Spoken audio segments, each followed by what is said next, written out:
Hello friends, super magic રસોઈમાં મિત્રો હું આપનું સ્વાગત કરું છું। આજે હું આપણે કેરીનો રસ કોઈ પણ જાતની ઝંઝટ વગર કેમ કાઢવો ને એની રેસીપી લઈને આવી છું મિત્રો।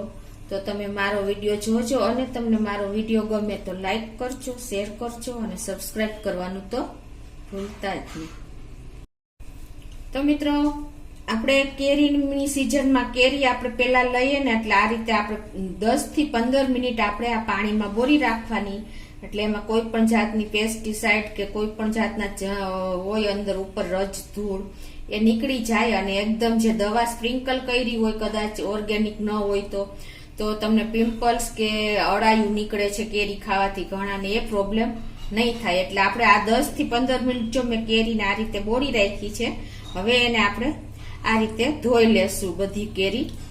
જો તમને કેરી ધોયા પછી પણ હું તમને બતાવું એનું પાણી કેવું હોય છે મિત્રો। એકદમ આપણે કેરી ધોયા વગર તમે જો બાળકોને આપો ને તો આટલું ગંદુ પાણીમાં કચરો નીકળે છે, તમે જોઈ શકો છો।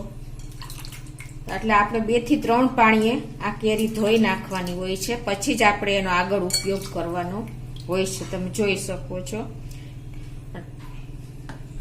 આપણે જો આમાં નથી મિક્સરનો ઉપયોગ કરવાનો, નથી બ્લેન્ડરનો ઉપયોગ કરવાનો કે નથી આપણે ઘોરવાની, અને ઓરિજિનલ આપણે જે રસ નીકળે છે ઘોરીને કેરીનો, એ રીતનો રસ તમે નેચરલી રસનો ટેસ્ટ કરવો હોય ને તો એકદમ સરળ રીતે હું તમને આજે બતાવવા જઈ રહી છું। તો એમાં શું કરવાનું કે આપણે કેરી હોય ને એને આ રીતે તમારે સીધી જ 2 ભાગમાં કટિંગ કરી લેવાની। આ મેથડ તો સાવ આપણને ઈજી જ પડે છે, તમે જોઈ શકો છો। આ રીતે 2 સાઈડથી તમારે કટ કરી લેવાની। આ રીતે જો હું તમને બતાવી દઉં।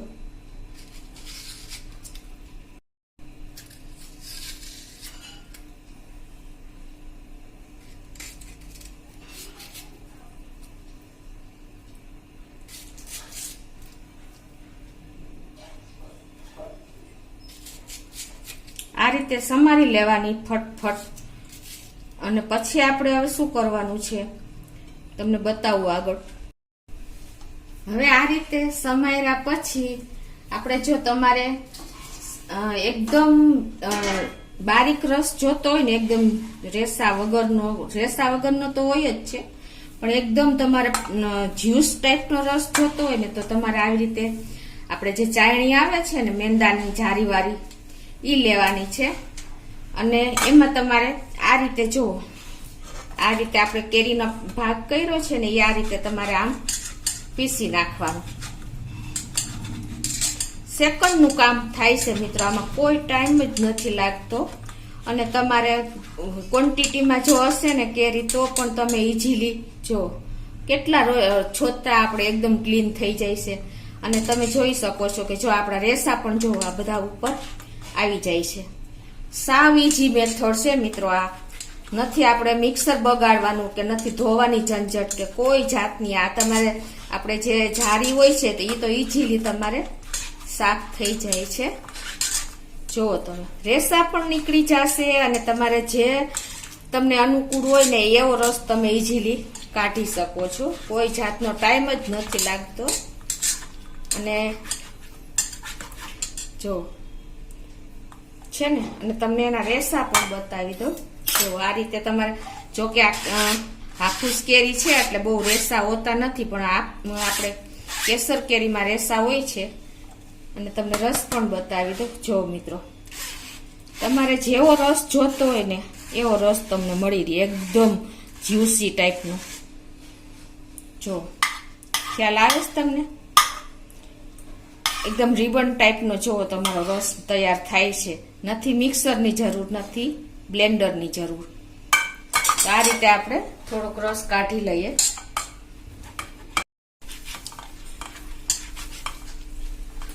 મિત્રો, આ તો બહુ ઈઝી મેથડ છે। આપણે મિક્સરમાં નાખવા, પીસ કરવા, છાલ ઉતારવી, કોઈ જાતની ઝંઝટ નહીં। અને તમારે 5 કિલો 10 કિલો કેરી હશે ને, અને ઇન્સ્ટન્ટ તમારે જો લાઈટ જતી રહી હોય તો પણ તમે આ રીતે રસ કાઢી શકો છો। જુઓ તમે,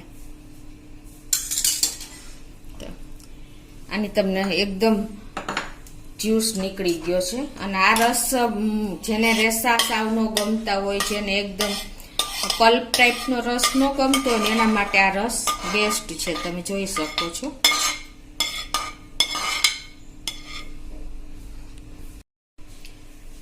અને બીજું મિત્રો કે હવે આપણે જો જે ગોટલા હોય એને પણ આપણે કેવી રીતે ક્લીન કરવાની એ પણ હું તમને બતાવી દઉં છું. આ ગોટલો છે ને એને તમારે આ રીતે તમે પકડી અને આવી રીતે તમે ઈઝીલી જો ચપેથી એનો બધો જે થોડો ઘણો ગર રહ્યો હોય ને પલ્પ એ નીકળી જશે. જો ઓલું આપણે કેટલી ઝંઝટ રહીએ છે, પીસ કરીને બ્લેન્ડર ફેરવીને વાસણ કેટલા તો બગડે.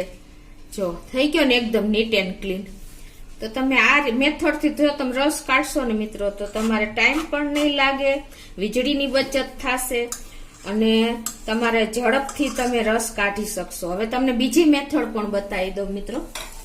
એમાં પણ જો તમારે શું કરવાનું છે કે આવી રીતે જ કેરી સમારવાની અને આ ઉપર જે ડંઠલ હોય ને કેરીની એ આ નીકાળી દેવાની આ રીતે, અને પછી જ એને આ રીતે તમારે પીસ કરવાના છે. જો તમે પીસ કરવામાં તો આપણે ટાઈમ જ નથી લાગતો, આપણે છાલ ઉતારવામાં ને પીસ નાના નાના એને સમારવામાં ને એમાં જ ટાઈમ જાય છે. એટલે હવે તમને બીજી મેથડ પણ બતાવી દઉં. તમને મેં આ જે મેંદાની જારીની મેથડ બતાવી, હવે તમારે બીજી મેથડમાં શું કરવાનું છે કે આપણે જે આ રીતની છીણી આવે છે ને આપણે ગ્રેટ કરવાની, ખમણવાની, તો એમાં જો તમે આવી રીતે છીણી લઈ લેવાની અને આપણે જે કેરી સમારી છે ને એને તમારે જો આ રીતે ઈઝીલી જો આ તો તમને બહુ ઈઝી પડશે.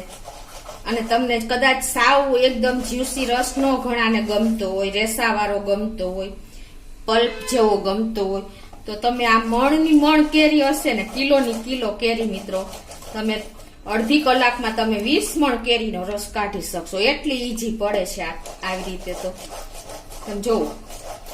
અને આપણે લેડીઝ લોકોને તો આ છીણવાની ટેવ હોય છે એટલે કોઈ ડરે ન લાગે. જુઓ તમે છોટલા જુઓ એક વખત એકદમ ક્લીન થઈ જાય છે.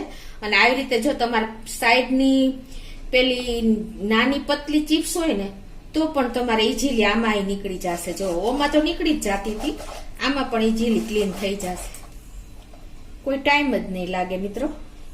જો અને આ રીતનો તમારે પલ્પ જોતો હોય ને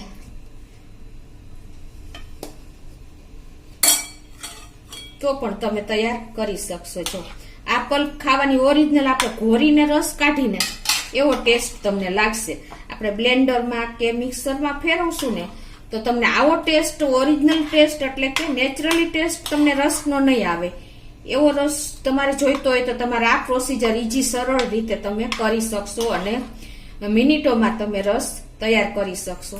તો આ રીતે આપણે આનો પણ રસ થોડોક કાઢી લઈએ.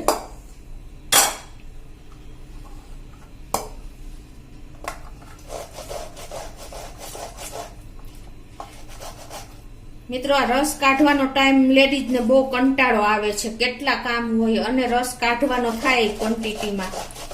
તો તમને મેં આ એકદમ સરળ રીત બતાવી છે. તો તમે ચોક્કસ આ રીતે એક વખત તો ટ્રાય કરજો. અને તમને જો મારી આ ગમે ને મેથડ તો તમે મને કોમેન્ટ બોક્સમાં તો લખજો જ.